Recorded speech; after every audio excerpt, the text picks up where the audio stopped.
Typically when people talk about transition defense, the first thing that coaches want is for the defense to stop the ball. So somebody has to step up, stop the ball, and that will slow down the opponent's transition. But to me, the first thing that we need to do in transition is we protect the basket. And so I think the difference is when we think about what is transition and trying to make something that's generalizable to all situations. So I think if you told a coach, you have two offensive players somewhere near midcourt and they have the ball, and then you have one defensive player, do you want them to go and stop the ball? Most coaches, I think, would say no, because it presents an easy pass to the second offensive player. The pass doesn't have to be accurate in any ways. All it has to do is get over the defensive player's head, and the offensive player should be able to run, get it first, and have an open layup. So in that case, we want to protect the basket.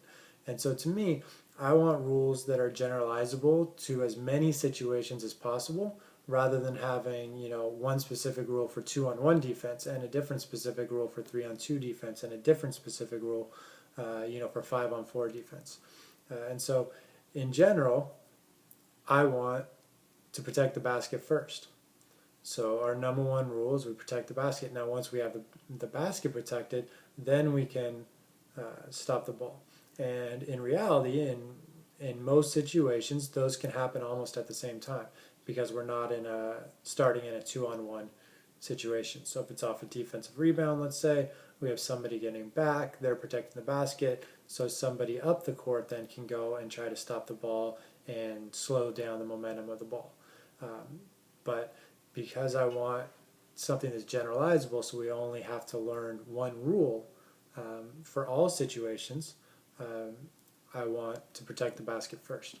So my transition defense rules will then be basket, ball, shooters, match up. So we have four stages of transition defense. So the first thing is we make sure that we have the basket protected. Second thing is we get the ball stopped, or we get somebody on the ball. The third is we find the shooters and take away a catch and shoot three. If I'm thinking of older levels of competition here, my most recent coaching jobs, and then finally we match up and try to create a 5-on-5 situation to take away their small advantage in transition. And the other thing that this informs is typical 3-on-2 defense. So the typical 3-on-2 defense, start in a tandem, first person takes the ball, second person takes first pass. But when that second person takes the first pass, to me, that leaves the basket open. And this isn't exploited in a lot of 3-on-2 drills, because a lot of 3-on-2 drills tend to be scripted. But in reality, if you're running out, let's say to the 3-point line and leaving the basket open, well, that third cutter should be open cutting to the basket, or even the original ball handler on a give and go cut is going to be open going to the basket. So my basic rule informs that. So we protect the basket, so that person's not leaving the basket area. Then we stop the ball, and then we match up the shooters. So the first person stops the ball, and ideally we want to get them going towards one side, and that's typically where they're going to make the first pass, and then we can move with that pass, and the first person who stops the ball can guard the first pass as well, and that way we have the basket protected, and then our third person running in is going to find a shooter. So to me, it makes sense, and it helps to make one generalizable rule where we prioritize the basket, then the ball, then shooters, and then matching up and making sure that we're 5-on-5. And that's essentially the same type of defense that we play in the half court as well.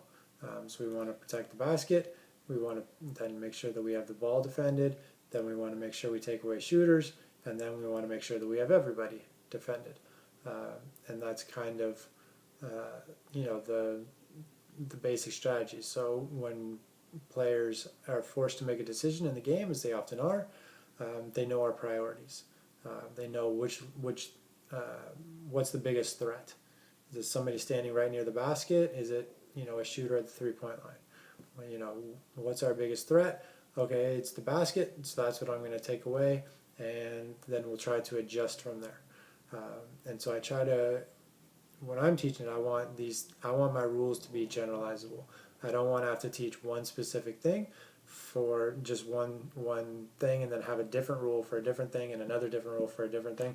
I want, when we have a rule or principle, I want it to be generalizable.